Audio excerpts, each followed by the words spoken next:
Boa noite, essa é a segunda videoaula dessa sequência que eu estou gravando sobre natureza humana e nós vamos continuar no livro do Steven Pinker, Tábula Rasa. Então a gente viu já na semana anterior que o Pinker fala bom, o livro dele se chama Tábula Rasa, como nós vimos, e ele está criticando a concepção, o que ele identifica como sendo uma negação contemporânea da ideia mesmo de uma natureza humana, e essa negação se apresenta, ele apresenta essa negação na forma de uma doutrina, uma concepção de que a mente humana seria uma espécie de tábula rasa, de que nós não nascemos com nenhum conhecimento assim, ou nenhuma faculdade inata, e de que a mente humana, os conceitos, as imaginações, os pensamentos, os hábitos que nós chegamos a ter são formados em nós por condicionamento, pelas experiências que nós temos, por condicionamentos, por ensinamentos, enfim, pelo conjunto assim de experiências que a gente tem na educação, na infância, ou mesmo na idade adulta. E essa é uma ideia muito forte, sobretudo entre os filósofos da mente que são empiristas. Então, as raízes disso estão na filosofia da mente dos empiristas clássicos. Mas essa ideia se tornou influente, sobretudo no século XX, como uma espécie de contraposição ao essencialismo biológico, né? Uma doutrina mais antiga de que a natureza humana seria constituída por uma espécie de essência humana, né? Então, essa essência humana pode ser uma essência de tipo assim espiritual, uma alma ou uma mente ou alguma estrutura mental que seria assim inata. Então isso seria uma espécie de essência humana, né? A racionalidade, a capacidade de usar instrumentos, de falar, de se relacionar socialmente, moralmente, de produzir isso que nós reconhecemos hoje como que nós chamamos de cultura. Tudo isso seriam produtos da nossa natureza humana e a qual nós estaríamos predispostos essencialmente. Então, isso é uma maneira de descrever, digamos assim, a natureza humana como estando baseada numa essência. Outra ideia seria que ela estaria baseada numa espécie de essência biológica, né, que haveria uma essência biológica dos seres humanos. E contra isso, no século XX, se tornou assim preponderante entre psicólogos e cientistas sociais a ideia de que, a ideia de que a nossa natureza seria essencialmente plástica, maleável, de que não haveria algo de substancialmente, distintamente e fixa, constantemente humano, de que aquilo que nós hoje consideramos humano no passado pode não ter sido, ou em outras, ou poderá não ser no futuro, né, sendo como distintivamente. Tanto por razões biológicas, no sentido de que a nossa espécie, ou as espécies biológicas em geral, não são, segundo a teoria moderna em biologia, não são constituídas por essências, né? Existe uma evolução das espécies e não há uma espécie assim de essência que seja preservada ao longo da evolução. Tanto então do ponto de vista biológico não haveria essa essência. Do ponto de vista assim espiritual, houve uma crítica sistemática dentro da filosofia essas ideias assim metafísicas de uma alma, de uma mente no sentido metafísico. Então, e também do ponto de vista assim psicológico, com o advento das psicologias empíricas ou experimentais, como foi o caso do behaviorismo, que sugeriram, né, explicitamente que a ideia de uma mente humana não tem nenhum papel explicativo nos comportamentos humanos. Então, os comportamentos humanos seriam essencialmente produtos de estímulos e condicionamentos. Então, tanto nas críticas às ideias metafísicas associadas ao conceito de uma alma, quanto na moderna teoria biológica, quanto nas teorias do início do século XX em psicologia, houve uma rejeição sistemática desses diversos aspectos daquilo que constituiria uma essência. E isso foi então substituído por uma concepção plástica, maleável, dos seres humanos. Então, em particular, no que diz respeito à mente, isso implicou, né, numa ideia que o Steven Pinker chama de a ideia de uma tábula rasa, de que quando uma criança nasce, quando nós nascemos, não havia nada inscrito em nossa mente. Nossa mente era como um quadro branco. E são as experiências particulares que a gente vai tendo que moldam o nosso caráter, as nossas inclinações, as nossas vocações, todas aquelas ideias que antigamente se associavam à natureza humana, né? Algo que seria, digamos assim, inato, inclinações que a gente teria e que não seria propriamente produto da nossa cultura, das nossas experiências, ou que não seria totalmente produzido pela cultura e pelas experiências, embora pudesse ser modificado por elas, que seriam as nossas vocações, as nossas inclinações, as nossas predisposições inatas, tudo isso, essas ideias ou conceitos, elas foram rejeitadas, né, por essa ideia de uma tábula rasa. Então, isso que antigamente se chamavam de inclinações, predisposições, vocações, passaram a ser concebidos como produtos da educação ou das experiências, dos traumas, dos condicionamentos e experiências que as pessoas têm no início da vida, sobretudo no início da vida.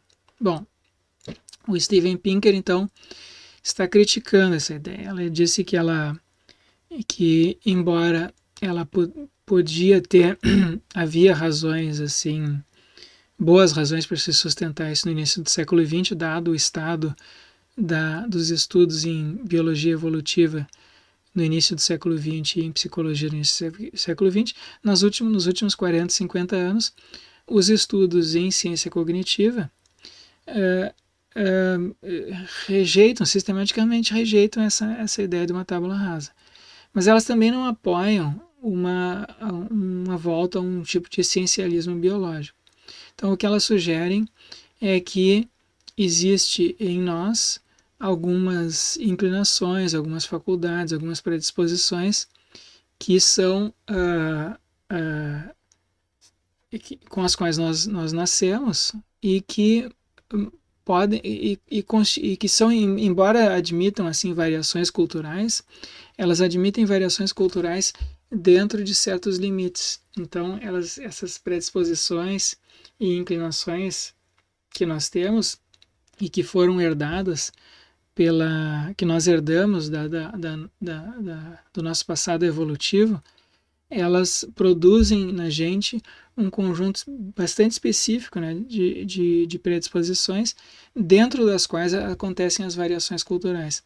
Então, as variações culturais que nós encontramos nos costumes, na moralidade, nas religiões, nas línguas, nos comportamentos das pessoas, na maneira de vestir, na culinária. Enfim, essas variações, elas são variações dentro de determinados assim, limites. Né? Então, existe uma variação nas culinárias dos diversos povos, mas os seres humanos não comem de tudo. Nosso corpo não está adaptado para comer qualquer tipo de comida. A gente come um conjunto variável de comida, mas a variação não é muito larga. Então, tem alimentos que outros animais comem e que nós não comemos. Né? Nós não comemos, por exemplo, pasto. A gente não come bambu cru, que nem o urso panda. A gente não come... a gente não... Enfim, não come madeira. Enfim, tem vários tipos de materiais orgânicos que servem de alimentos para outros animais e que para nós não servem. Mas enfim, a variedade de alimentos que os seres humanos comem é muito grande. Então a gente tem uma variedade grande de culinárias, mas essa variedade nas culinárias acontece dentro de um espectro específico, né, de alimentos que são nutritivos e saudáveis para nós. E a mesma coisa acontece com as nossas faculdades mentais. A gente tem um conjunto de faculdades assim mentais com as quais nós nascemos, nós temos um conjunto de predisposições mentais, como, por exemplo, a predisposição para a linguagem, que é inata. Todas as culturas humanas têm alguma linguagem, mas há variações nas linguagens. Nem todo mundo fala português, obviamente, né? Então, se nós vamos crescer falando português, ou inglês, ou espanhol, ou francês, isso depende da cultura específica na qual nós estamos inseridos ao nascer. Mas a predisposição para falar é uma predisposição especificamente humana, e que os chimpanzés não têm, os cachorros não têm, mas que os seres humanos têm. Claro que se um ser humano não for exposto à experiência de escutar outras pessoas falando, né, não viver numa comunidade de falantes, ele não vai desenvolver essa faculdade. Mas a gente tem a predisposição. Não adianta tu colocar um chimpanzé numa escola, ele não vai aprender a falar português. Ele não tem essa capacidade. Então, e a mesma coisa para as nossas capacidades racionais, vamos ver em seguida agora, né? As faculdades assim cognitivas e faculdades morais ou religiosas. Então a gente tem um conjunto de predisposições que foram sendo moldadas nos seres humanos ao longo da nossa evolução, mas que permitem variações. Isso de permitir variação é um traço característico, né, dos seres vivos em geral, né? Isso é algo que é predito pela teoria da evolução. Todas as características que os seres vivos todos têm, eles admitem variações no interior de uma mesma espécie. Então, os indivíduos de uma espécie de plantas, uma espécie de animais, de bactérias, não importa o tipo de ser vivo, os indivíduos de uma espécie são distintos entre si, né? Eles não são todos iguais. Então, os seres humanos, mesmo numa mesma família, os indivíduos são diferentes uns dos outros. E a mesma coisa vale do mesmo modo que os corpos dos indivíduos são diferentes, nós não somos clones uns dos outros, nós temos pequenas diferenças físicas em altura, força, resistência, em peso, na cor da pele, no tipo de cabelo, na predisposição para desenvolver certas doenças, enfim, ou não, né? Tem gente, por exemplo, que é mais resistente a algumas doenças, outras que são menos. Nos tipos assim de sensibilidades que nós temos, tem umas pessoas que são mais sensíveis, tem uma sensibilidade artística mais aguda, outras pessoas que têm uma capacidade de discernimento assim analítico mais desenvolvida. Então existem essas variações muito grandes dentro nas populações humanas, mas há limites, né? Tem algumas capacidades cognitivas que os seres humanos não têm e, e, e tem algumas que só nós temos. Então, existe variação nas capacidades e variação, sobretudo na intensidade dessas capacidades, mas, enfim, é uma variação dentro de determinados limites. Então, esses diversos limites, assim, diversas faculdades que nós temos, diversos limites para as variações que as nossas capacidades admitem, constituiriam, então, uma natureza humana. Então, ela não seria uma natureza baseada em essências, no sentido tradicional, mas em características médias, né, da população no seu atual estágio de desenvolvimento. Então essa concepção que o Pinker está defendendo aqui, que é o que os cientistas cognitivos defendem, enfim, o Steven Pinker se considera, né, um cientista cognitivo, ela é em parte produto desses novos desenvolvimentos assim, em biologia evolutiva. O livro do Pinker está especialmente dedicado às características mentais nossas, né? Mas ao longo do semestre aqui nós vamos ver outras características, especificamente corporais, também características morais, no que diz respeito à socialidade, e espirituais ou religiosas. Então, a gente pode abordar a natureza humana sob esses 4 aspectos, né? Nós temos uma natureza corporal, típica dos seres humanos, que admite variações, mas são variações dentro de determinados limites. Nós temos uma natureza mental, que é existe uma mente que é tipicamente humana, que é diferente, por exemplo, da mente de um cachorro, da mente de um chimpanzé, mas que admite variações. As mentes dos indivíduos humanos não são todas iguais, né? Não tem todas as mesmas capacidades no mesmo grau. Mas tem algumas capacidades que nós claramente não temos, e tem algumas que só nós temos. Então a gente pode falar na natureza humana nesse sentido. A mesma coisa com relação ao o tipo de socialidade que a gente tem, né? Eu já mencionei isso em sala de aula. Nossa socialidade é altamente cooperativa. Não há nenhuma espécie que, né, não há nenhuma espécie viva no globo terrestre que coopere, que seja tão cooperativa quanto a nossa espécie. Os seres humanos são os animais que mais cooperam. E quase tudo que a gente faz é cooperativo, né? Mesmo as aulas aqui são cooperativas, o nosso modo a nossa economia é cooperativa, a maneira como a gente cuida dos filhos é cooperativa, a maneira como funciona a nossa estrutura, assim, social, né? Enfim, a gente paga impostos, os impostos vão para o Estado depois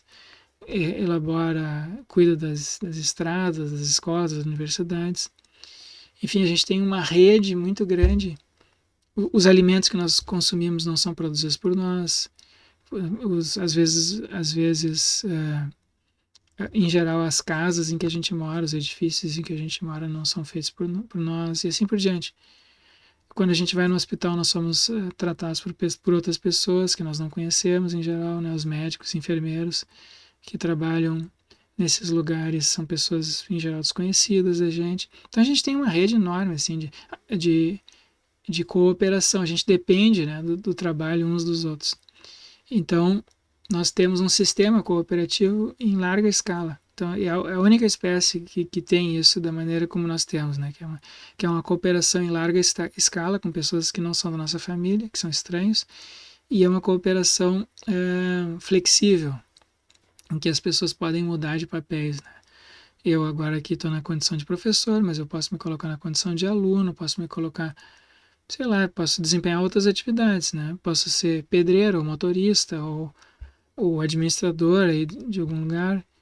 Enfim, tem muitas coisas que todos nós podemos fazer.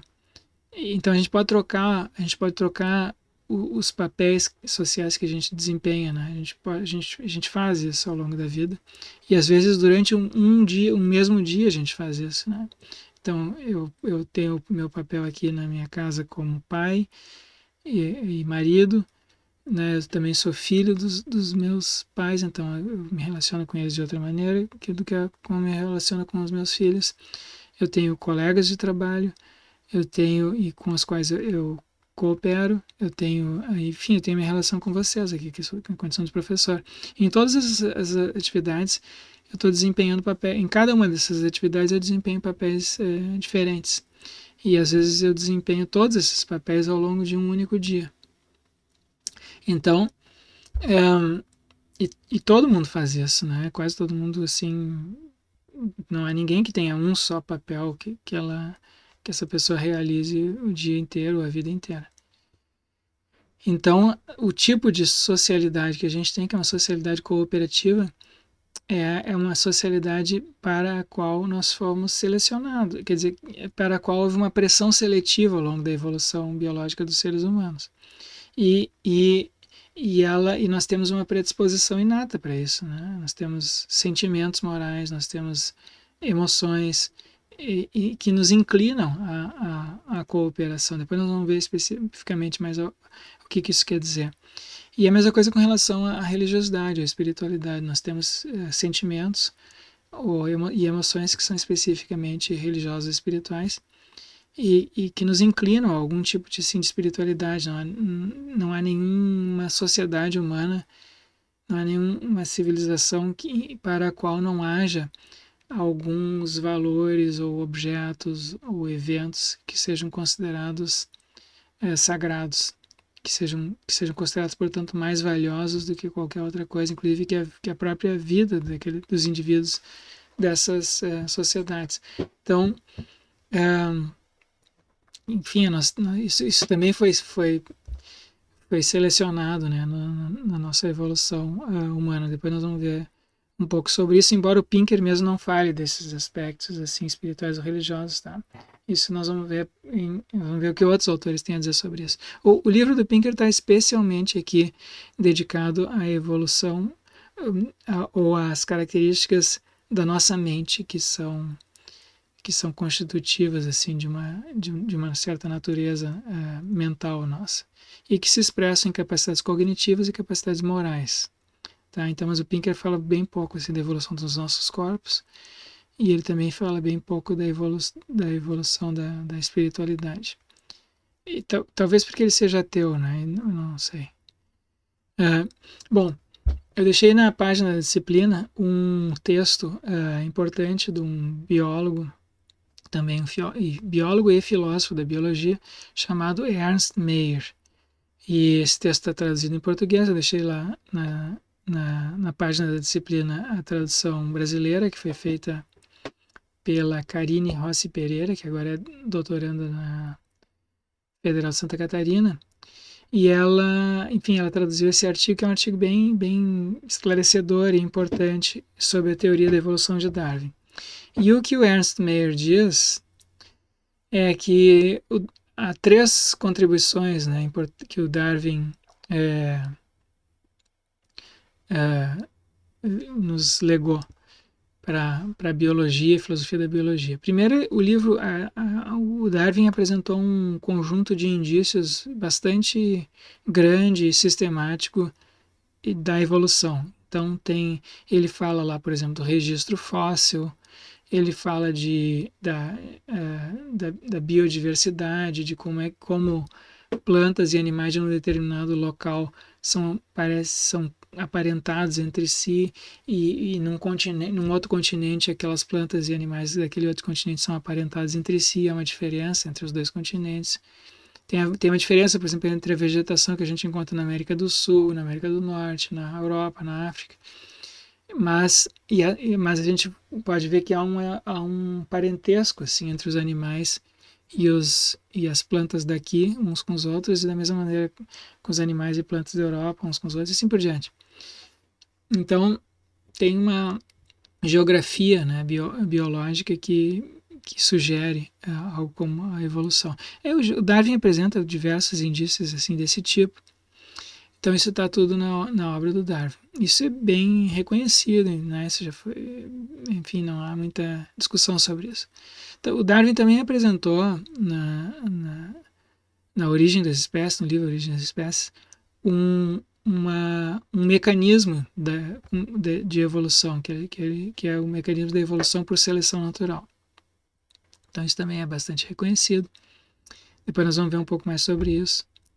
Mas o Ernst Mayr diz assim, olha, tem uma terceira contribuição que o Darwin apresentou e que é igualmente importante e que as pessoas geralmente não se dão conta, que é o Darwin introduziu uma nova maneira de pensar sobre a relação entre espécies e indivíduos. E o Ernst Mayr chama isso de o pensamento populacional, por oposição ao pensamento que ele chama de pensamento tipológico. E o que ele quer dizer é o seguinte, olha, o Darwin, ele não, quando ele fala das espécies, as espécies naturais, ele não parte de nenhum tipo, de nenhuma essência, né? Ele está partindo aqui, quando ele diz assim, quando ele descreve uma espécie de planta, uma espécie animal, ele nunca diz que essa espécie é o que é, em razão de ter de compartilhar, de os indivíduos todos compartilharem um determinado tipo, uma determinada essência, se quiserem. Mas ele parte, em vez disso, não da essência, não é a essência ou o tipo que caracteriza a espécie, mas é a população, são os indivíduos. Então ele começa com os indivíduos e diz assim, qual é a história, a trajetória evolutiva dessa população de indivíduos aqui, né? Por que eles têm hoje as características que têm? Qual foi o passado evolutivo deles? Qual foi o ambiente em que eles viveram? e por que essas características foram selecionadas. Então, a gente fala assim, ele descreve as espécies, ou caracteriza as espécies em termos dos traços físicos, comportamentais, assim por diante, que aqueles indivíduos têm num determinado momento histórico e que é produto da evolução histórica daquela população. Então, isso é o que o Meyer chama de pensamento populacional. E, de certa maneira, o que o Pinker está fazendo aqui é, aproveitando essa ideia, né, ele está falando da natureza humana, não em termos tipológicos ou essencialistas, mas em termos populacionais. O que aconteceu com com as populações humanas ao longo da história e que fizeram com que com que nós tenhamos hoje as características corporais, mentais, sociais que nós temos, que nós herdamos, né? Então, então é de certa maneira isso que o Pinker está dizendo é um produto, né, dessa concepção assim biológica da natureza humana. E uma outra maneira um outro aspecto assim a ser salientado nessas abordagens biológicas é o seguinte: uma característica das grandes assim teorias científicas é o fato de elas sintetizarem coisas diferentes sobre princípios unificadores, né? Então, as grandes assim revoluções científicas, contribuições, as grandes obras da história da ciência sempre fazem isso, né? Isso é uma meta, digamos assim, muito geral das ciências, que é o de unificar fenômenos aparentemente diferentes uns dos outros sobre princípios comuns. Então a gente tem isso, por exemplo, com Newton, a gente tem a unificação da física, né? Então a física antiga, aristotélica, a física medieval, eram físicas dualistas, digamos assim. Havia uma física que princípios físicos que valiam no mundo terrestre, no mundo sublunar, abaixo da Lua, e uma física celeste. Os corpos celestes, os planetas, as estrelas, eles seriam constituídos de uma matéria completamente diferente da matéria aqui da Terra, seriam feitos de éter, alguma coisa assim, e não de terra, fogo, água e ar, como seriam as coisas aqui da Terra. Então haveria uma física específica dos objetos, dos corpos celestes, e uma física específica dos corpos terrestres. E o que o Newton fez foi unificar, não só tem uma física. Né? Então o Newton foi um unificador, coisas que antes pareciam distintas, os movimentos dos corpos celestes parecem que são circulares, parecem ser diferentes dos movimentos dos corpos terrestres, que são para cima e para baixo e não são constantes. Então, Newton mostrou que é possível unificar isso, né? Com princípios gravitacionais, princípio de inércia, assim por diante. Mas a coisa houve uma unificação também muito grande dos fenômenos da eletricidade e do magnetismo com Maxwell, do espaço e do tempo, da energia e da matéria com Einstein, e talvez algumas pessoas dizem a maior unificação de todas, já feita por um cientista, foi a que foi proporcionada por Darwin, porque ele unificou todo o mundo natural, permitiu, não ele de fato iniciou esse movimento, mas isso só foi completado no século XX pelos neodarwinistas, né? Uma unificação de toda a natureza com os fenômenos da cultura, porque durante toda a história da nossa tradição filosófica ocidental se supôs que o mundo da mente, da cultura, é completamente diferente do mundo natural. O mundo natural, físico, biológico, seria determinístico, mecânico, e o mundo da cultura seria livre, espontâneo, criativo. E o que o Darwin permitiu com a teoria dele foi uma espécie de unificação desses dois universos, né? O universo natural e cultural, porque a cultura pode ser entendida como um produto da evolução biológica da nossa espécie. A cultura foi uma adaptação biológica para a cooperação, o tipo de cultura que nós desenvolvemos, né? É claro que a gente pode falar em culturas para alguns outros animais também.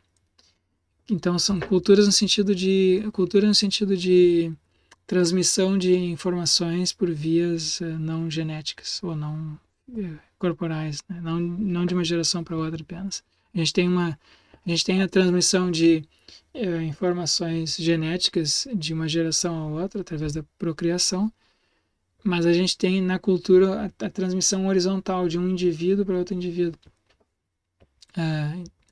Então, quando a gente lê um livro, por exemplo, quando a gente assiste uma aula, a gente está aprendendo coisas, informações, nós estamos adquirindo essas informações por uma via não genética. Então, a cultura é um mecanismo, no caso dos seres humanos, houve uma pressão seletiva para a adaptação, para a cooperação. E uma das soluções encontradas pela nossa espécie para maximizar isso foi o desenvolvimento de mecanismos assim culturais, por exemplo, a linguagem. A linguagem é uma ferramenta extremamente valiosa, né, na transmissão de informações culturais. Especificamente o tipo de linguagem que nós temos, que é a linguagem proposicional. A linguagem proposicional é uma linguagem que permite que a gente distribua informações de maneira cooperativa e gratuita, né, em larga escala. Então, se a gente entender a evolução da cultura como uma adaptação biológica, a gente tem essa unificação do mundo cultural ou espiritual, se quiserem, com o mundo natural. Então, essa seria uma grande síntese, né, científica. Mas ela vem junto com várias outras teses ou concepções aí que vêm sendo desenvolvidas nas últimas décadas. Uma é que se chama da coevolução gene-cultura, uma vez que, com certeza, a gente pode rastrear assim, a evolução biológica dos nossos corpos, dos corpos humanos, né, ao longo da evolução da nossa espécie, mas há uma evolução também da cultura humana, e uma parte da cultura afetou também a evolução da nossa genética. Então, o caso mais clássico disso, sobre o qual eu já falei em aula, é o da culinária. A nossa ninguém nasce sabendo cozinhar, mas isso é uma característica assim tão marcante da nossa modo de viver que houve uma modificação na nossa arcada dentária e no nosso intestino. Nosso corpo hoje está adaptado para comer alimentos cozidos. Então, o cozimento ele torna mais fácil a digestão. Então, o nosso intestino, por exemplo, encolheu de tamanho ao longo da evolução, depois que nós passamos a comer quase que exclusivamente alimentos cozidos. Então, o nosso intestino, por exemplo, é muito menor que o intestino de um chimpanzé ou de um gorila. Então, em comprimento. Então, nós precisamos a nossa digestão é facilitada pelo fato de comermos já alimentos pré-digeridos pelo cozimento. O cozimento e outros tipos de preparo que a gente também adota com bactérias, né? Fermentação, por exemplo, do pão, ou de algumas bebidas, ou carnes também, que às vezes a gente come fermentada, como um salame é um tipo de carne ali que é tratada por bactérias, né? Então há essa coevolução, diversos aspectos assim da coevolução da nossa cultura e da nossa genética. Então nós vamos ver depois mais alguns casos específicos disso daí.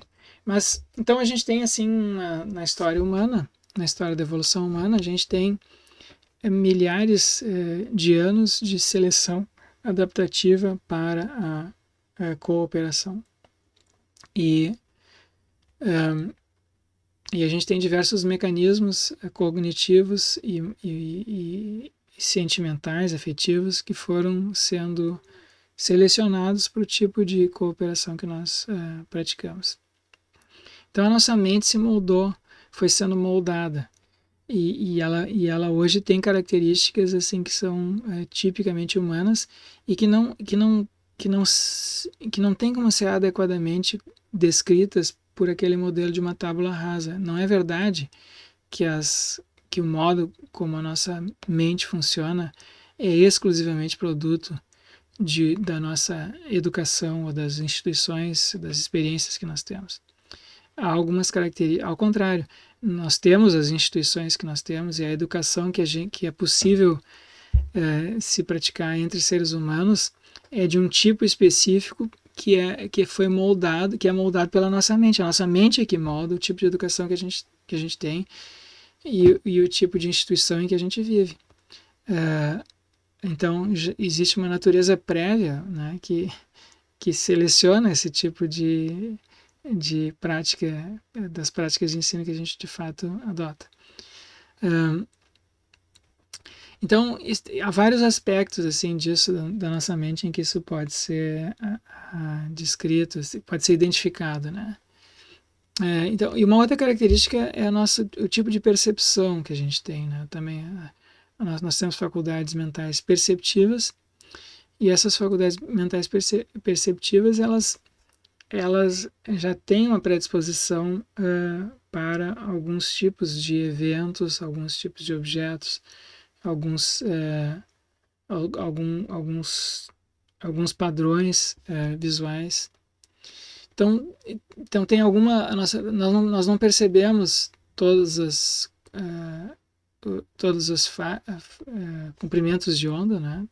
A gente tem um espectro luminoso que os nossos olhos enxergam e tem a cor ultravioleta e os raios ultravioletas e infravermelhos, por exemplo, a gente não enxerga. E tem alguns bichos que enxergam, né? Alguns insetos enxergam, algumas serpentes enxergam esses comprimentos de onda, nós não enxergamos.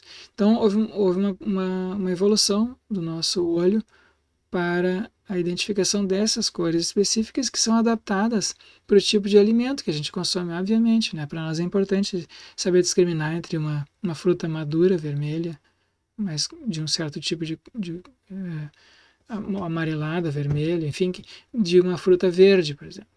Ou cheiros, né? Alguns cheiros a gente discrimina alguns cheiros, outros a gente não discrimina. E isso é diferente nos humanos e em outros animais. A mesma coisa com alguns sons a gente escuta, outros a gente não escuta. Então, existe uma história evolutiva de por que nós desenvolvemos essas capacidades perceptuais. E isso tem a ver com o tipo de vida que a gente levou ao longo de milhares de anos, que os seres humanos levaram ao longo dos milhares de anos da evolução da nossa espécie. Então, nós hoje nascemos com essas características. E no que diz respeito aos conteúdos, aquilo que de fato é percebido, os objetos, eventos, coisas, pessoas que são percebidas, antigamente se supunha que nós somos basicamente receptivos, né, na nossa percepção, que a nossa percepção funcionaria basicamente de fora para dentro, como uma câmera, por exemplo, uma câmera fotográfica, né, que se registra ali internamente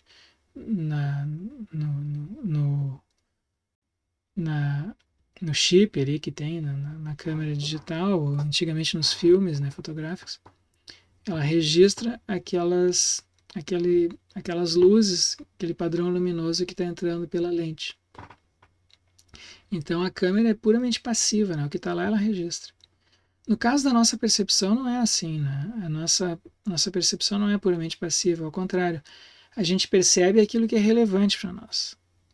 Então tem algumas coisas que nos chamam a atenção e outras coisas que não nos chamam a atenção.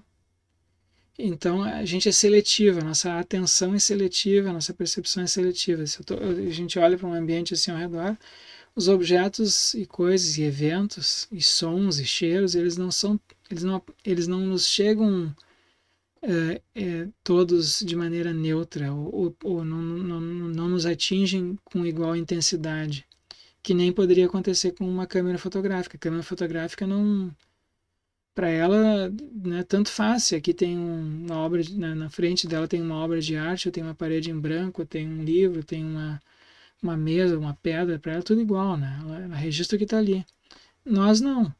Nós, quando a gente olha ou presencia um objeto, uma cena, um evento, para nós não é tudo igual. Tem algumas coisas que claramente nos chamam mais atenção e o nosso olhar naturalmente migra para aqueles pontos. E tem algumas coisas que despertam nosso interesse e outras que não despertam nosso interesse. Então, aí há um mecanismo já selecionado biologicamente. Tem algumas coisas que são naturalmente relevantes para nós, né? Então, e valiosas para nós, e outras que são naturalmente irrelevantes, que a gente pode até desenvolver um gosto por aquilo, e aquilo pode vir a nos chamar a atenção, mas não é algo, enfim, esse aspecto aí depende da educação, mas não é algo que naturalmente que a gente tenha, né? Então tem algumas coisas que naturalmente nos chamam a atenção, por exemplo, comidas ou parceiros sexuais, pessoas que nos parecem atraentes, ou perigos, coisas assim que são perigosas, nos chamam muita atenção, né? Se a gente encontra um urso, um cachorro bravo na rua, uma cobra, uma aranha, isso nos chama atenção imediatamente. E o nosso corpo reage àquilo e a nossa atenção se volta para lá, a gente fica mobilizado. Mas é coisas, objetos que são muito valiosos, né? Então, se eu estou morrendo de sede num certo momento e eu vejo uma fonte d'água, uma garrafa d'água, aquilo me chama a atenção. Ou se eu estou precisando de dinheiro e eu abro uma gaveta e tem lá sei lá, um maço de dinheiro, então aquilo obviamente vai me chamar muita atenção, né? Se eu estou precisando de emprego e eu vejo um anúncio de emprego em algum lugar, isso me chama atenção. Enfim, a nossa atenção ela não é neutra com relação aos eventos e objetos. Ela depende, ela varia conforme a relevância daquele objeto para o nosso corpo naquele momento, ou para os nossos interesses mentais naquele momento, ou para os nossos interesses sociais naquele momento. Então, a gente naturalmente discrimina os objetos ao nosso redor. O nosso olhar ele é discriminador, né? E nesse sentido, ele prejulga, tá? Existe um certo preconceito, um pré-julgamento que é essencial para que a nossa percepção funcione adequadamente. Ela nunca é neutra. E sempre existe uma discriminação de objetos, pessoas, eventos, tipos de eventos, sons, né? Que a gente faz automaticamente sem pensar. E se não fosse assim, nós não conseguiríamos filtrar a quantidade imensa de informações, objetos que a gente tem aqui. A gente tem a maior parte das coisas, eventos, objetos que estão aqui à minha volta nesse momento, à volta de vocês, eu estou ignorando agora, né? Enfim, a gente não consegue voltar a nossa atenção para todas as coisas ao mesmo tempo. A gente tem que sempre discriminar algumas e prestar atenção naquelas. Mas quais são essas nas quais a gente presta mais? Quais são essas que são mais relevantes naquele momento? Bem, há um certo mecanismo de seleção automática e que faz isso sem que a gente pense, né? Claro que isso pode, às vezes, resultar nos chamados preconceitos morais, coisas que são inaceitáveis socialmente, dado o nosso atual estágio de desenvolvimento moral, dos nossos interesses. Ou mesmo pode haver também vieses cognitivos, erros que a gente comete sistematicamente, né? Mas que nós podemos depois corrigir, se a gente quiser. Quando a gente identifica, a gente pode corrigir. Mas o que a gente não pode fazer, não tem como fazer, é eliminar esses mecanismos automáticos de pré-julgamento. Porque se a gente elimina eles por completo, a nossa percepção entra em colapso. Então, o que a gente pode fazer é corrigi-los. Tá? Então, isso é algo interessante sobre o qual o Pinker escreveu ali no capítulo 12 né, quando ele fala de estereótipos. Aqui tem um exemplo, por exemplo, quando a gente está caminhando na natureza, por exemplo, no mato, numa região assim, meio agreste, a gente tem algumas coisas que naturalmente nos chamam a atenção. Se nós estamos caminhando no meio do mato e a gente encontra uma trilha, aquilo lá nos aparece como uma coisa, enfim, relevante no cenário, né? Tem mil e uma coisas aqui nesse cenário, essa fotografia. Tem aqui plantas, árvores. Tem muito mais riqueza fora da trilha do que dentro da trilha, mas naturalmente, se a gente está ali nesse ambiente, a trilha vai nos chamar a atenção porque é um caminho. Então, isso é humanamente relevante, né? Porque aquilo ali nos diz, ó, por aqui já passaram outras pessoas, isso aqui deve levar a algum lugar, humano, né? E assim por diante. Aqui também, aqui tem um conjunto de objetos, são todos iguais, exceto um. Tem um ali que tem a cor diferente, o coração vermelho. Então, quando a gente está olhando para esse conjunto aqui de objetos, eles não nos aparecem todos como sendo iguais e como tendo a mesma importância. Aquele ali que tem a cor diferente nos chama a atenção, né? Justamente por ser diferente. Então tem mil e um mecanismos assim de detecção, né, de relevâncias que nós temos e que são automáticos e que não são produtos da experiência, né? A gente já vem com isso. Alguns são reforçados ou modificados pelas experiências, mas tem alguns com os quais nós já nascemos e que são aparentemente inelimináveis. Então, o Pinker, no capítulo 13 do livro, o Pinker apresenta uma lista do que ele chama de faculdades cognitivas humanas. Então, se a gente fosse fazer uma anatomia da mente humana, né? Quais são as... da mesma maneira que se faz do corpo, né? Vamos fazer uma descrição das características gerais típicas de um corpo humano. Talvez a gente possa fazer algo parecido com a mente humana.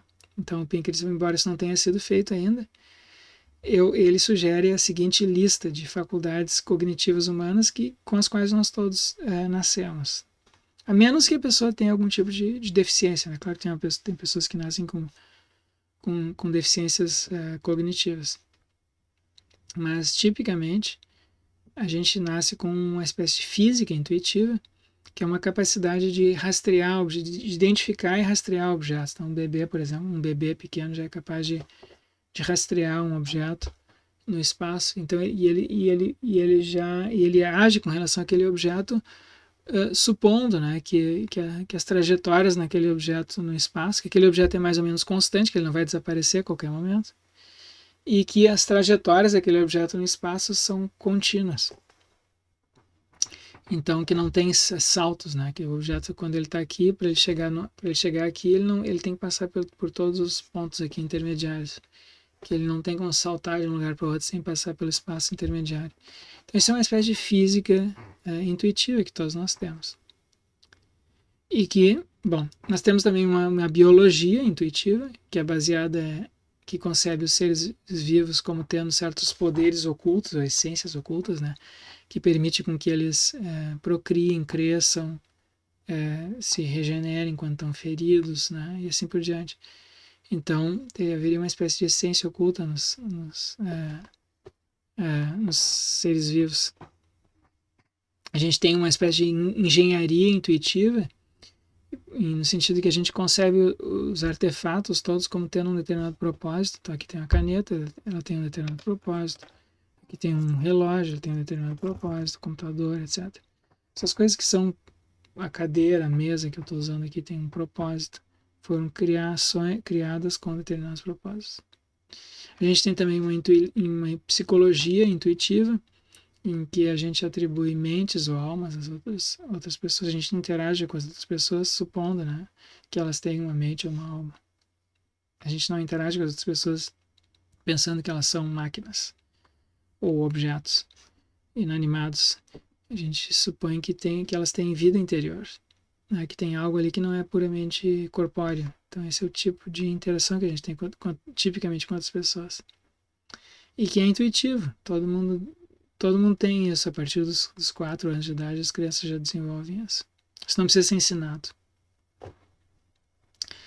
Nós temos também um senso espacial, um senso numérico, né? Capacidade de contar, de identificar objetos, pelo menos para números pequenos, isso é intuitivo. A gente tem um senso de probabilidade, quer dizer, qual é a frequência relativa de eventos, de um evento em relação ao outro. e contanto que essas probabilidades sejam manejáveis, assim, baixas, não sejam proporções muito estratosféricas ou muito pequenas, que aí a gente perde a intuição disso, né?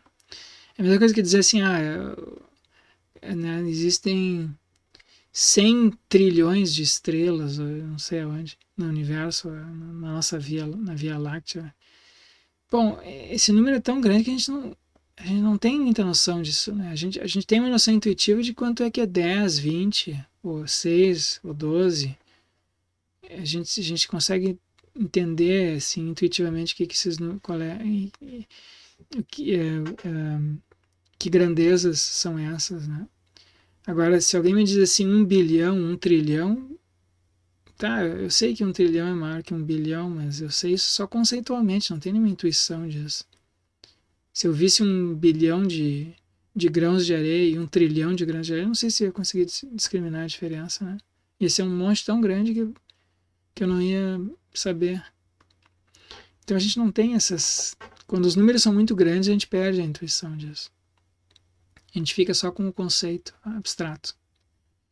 A gente tem também uma economia intuitiva baseada em trocas recíprocas, né? Que eram as economias de antigamente eram baseadas basicamente em trocas, né? Tu me dá sei lá, tu me dá um pedaço de pão, eu te dou um saco de maçã, uma coisa assim. É, e as pessoas então trocavam objetos, supunham sempre que o valor de um objeto é intrínseco, né? Tem um valor intrínseco numa maçã, numa laranja, num pedaço de pão, etc. Numa garrafa d'água e assim por diante. E a gente troca objetos por outros de valor igual, né? Então, sei lá, 2 maçãs por 2 laranjas e assim por diante. Um cavalo por uma vaca, ou algo assim, não sei lá. A nossa economia intuitiva ela é baseada nessa ideia de que os objetos têm um valor intrínseco e que quando a gente vai trocar um por outro, a gente tem que trocar objetos de valores iguais ou comparáveis. E a gente tem também uma lógica, um banco de dados e uma linguagem que são inatas. O que o Pinker diz? Que essas faculdades cognitivas inatas, elas foram adequadas, né, elas foram biologicamente selecionadas para o tipo de vida que a gente viveu a maior parte do tempo da nossa evolução biológica, mas que para muitas dos eventos e realidades que nós nos defrontamos na nossa cultura atual, eles são inadequados. Então, por exemplo, no que diz respeito à economia, a economia que a gente tem hoje não é uma economia intuitiva, né? É uma economia de mercado. E na economia de mercado, o valor das coisas, por exemplo, agora tá tendo toda essa discussão sobre o aumento do preço dos combustíveis, dos alimentos em geral, né? Está havendo inflação. Então, a inflação é uma variação no valor de mercado dos produtos. E essa ideia de que as coisas têm um valor que varia conforme a oferta e a demanda, né, ela não é intuitiva. Porque intuitivamente a gente acha que o valor de uma maçã continua igual ao que era antes, e o valor de uma laranja continua igual ao que era, sempre foi. Né? Que é o valor nutritivo que ela tem quando a gente come uma maçã, uma laranja, assim por diante. E como é que pode, né? O preço do tomate ter aumentado tanto, da laranja, da banana ter aumentado tanto, né? Então a gente, isso não faz assim, intuitivamente não é muito compreensível. Isso parece que tem alguém que está roubando, né? Então quando o preço quando há inflação, ou, né, um aumento na procura relativamente à oferta, tem alguém que está roubando alguma coisa aqui. Como é que pode estar cobrando tão mais caro do que era antes? Né? Essa é a nossa reação sempre. Porque mas esse é um julgamento baseado não na economia de mercado, que é o que se pratica hoje, mas nessa economia intuitiva, né? Onde não havia, por exemplo, dinheiro, havia só trocas por escambo. Havia escambo. Então, a mesma coisa quando uma pessoa, um banqueiro, por exemplo, empresta dinheiro e depois cobra juros, né? Essa ideia essa ideia de que, bom, porque se ele me emprestou R$ 100, por que eu não tenho que devolver 100 reais? Por que eu não posso devolver R$ 100 mais adiante, né? Que nem a gente faz entre amigos ou pessoas de uma mesma família, ninguém cobra juros, né? Ou, em geral. A gente, certo, me empresta R$ 100 e daqui mês que vem, ou daqui a um ano, quando eu puder eu te pago, né? Então, seria estranho, assim, eu não sei, em geral as pessoas que eu conheço pelo menos não cobram juros, entre amigos e familiares não cobram juros uns dos outros, né? Pelo empréstimo de dinheiro, por exemplo. E por quê? Porque a nossa economia intuitiva diz, o valor de R$ 100 é R$ 100, não vai mudar, né? Mas claro, R$ 100 para mim, quando eu estou precisando de dinheiro, vale mais do que R$ 100 quando eu não estou precisando de dinheiro, né? Então essa é a lógica dos juros aí. E então, de novo, quando a gente vê assim, quando as pessoas falam dos banqueiros emprestando dinheiro a juros, parece que estão roubando alguma coisa. Então isso é um conflito que há entre o nosso senso intuitivo da economia, que foi desenvolvido aí ao longo de milhares de anos da evolução biológica, e o modo como a nossa economia funciona hoje, para o qual nós não temos uma intuição clara. Então há conflitos. Então nossas faculdades cognitivas inatas, elas nos servem muito bem ainda hoje para muitos propósitos, mas não para a compreensão adequada do modo como de fato funciona a nossa economia real agora. Então o Pinker diz que a gente tem esses enviesamentos, né? Nossa mente, ela nos traz certas possibilidades e ao mesmo tempo certos preconceitos, pré-julgamentos, enviesamentos cognitivos que precisam ser corrigidos. A mesma coisa com o senso de probabilidade. Nós temos um bom senso de probabilidade para probabilidades pequenas, mas a gente não tem um senso de probabilidades adequado para probabilidades muito altas ou muito baixas, né? Então, essas pesquisas científicas que se fazem, por exemplo, com qual é a probabilidade de uma pessoa se contaminar com Covid? Qual é a probabilidade de, em tomando a vacina, diminuir a chance dela se contaminar com Covid? E assim por diante. Essas probabilidades que os cientistas usam nessas pesquisas, elas não são intuitivamente compreensíveis. Elas são muito, muito baixas. Assim, a gente não tem um senso real de que é isso, né? E então, em geral, a gente não entende isso. E a mesma coisa para outras coisas. Por exemplo, quando o Pinker fala da nossa biologia intuitiva, né? A gente tende a entender que as plantas têm uma espécie de essência, os animais têm uma espécie de essência, que faz com que eles, né, nasçam, cresçam, se reproduzam, etc. E que é naturalmente assim. E quando a gente modifica isso, a gente tem algo que é impuro, né? Então a modificação, existe uma suspeita sempre com relação, por exemplo, aos alimentos geneticamente modificados. Que o Pinker diz isso é em parte produto. Pode ser que haja problemas com os alimentos geneticamente modificados, né? Mas o fato é que, do ponto de vista biológico, todos os alimentos são geneticamente modificados pela evolução. E a maior parte dos alimentos que nós consumimos foram modificados por seleção artificial, não natural, né? Foram induzidos. E se não fosse assim, haveria bem a produtividade das lavouras, aí seria muito mais baixa. Então o Pinker diz, olha, até aqui de novo tem um conflito aqui entre a nossa faculdade inata, nossas capacidades intuitivas inatas, e o modo como a realidade biológica em que a gente vive, né? E que nós sabemos que é o caso. Então, o Pinker diz o seguinte, olha, a gente tem essas faculdades cognitivas que são predisposições inatas que nós temos e que fazem parte da nossa natureza, né? Então, esse é o nosso ponto de partida. A nossa cultura, a nossa reflexão pode modificar essas coisas, acrescentar novas coisas, corrigir vieses, substituir vieses por outros vieses, né? Mas que sejam mais adequados ao nosso período histórico atual. Mas esse é o nosso ponto de partida. Mesma coisa com relação às emoções, né? A gente tem emoções básicas que foram selecionadas na gente. Então a gente nasce com elas já. Alegria, tristeza, medo, raiva, nojo, espanto. Pode haver outras aqui também, essa é uma lista que não é exaustiva.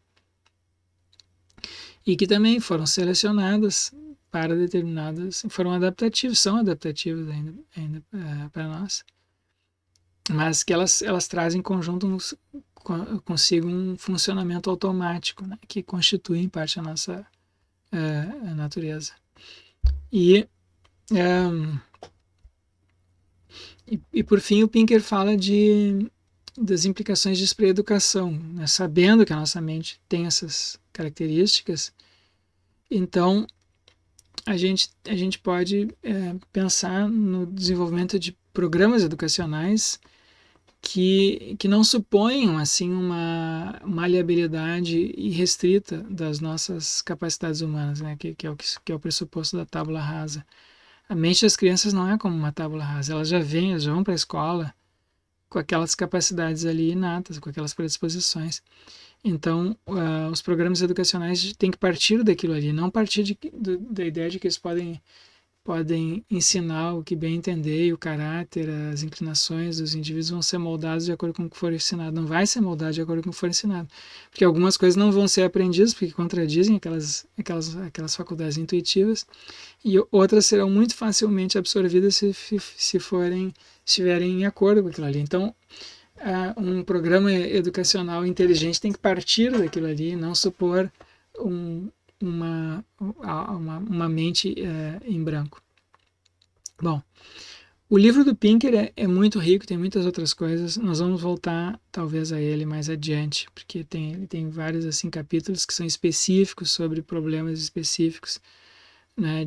Por exemplo, ele tem um capítulo bem interessante sobre violência, sobre sexo, sobre educação de crianças, sobre arte. Então talvez a gente volte a eles mais adiante. Mas esta semana, nas próximas aulas, eu vou falar especificamente, vou me deter um pouco mais na evolução do corpo humano. Tá? Depois a gente volta para a evolução da mente e da socialidade.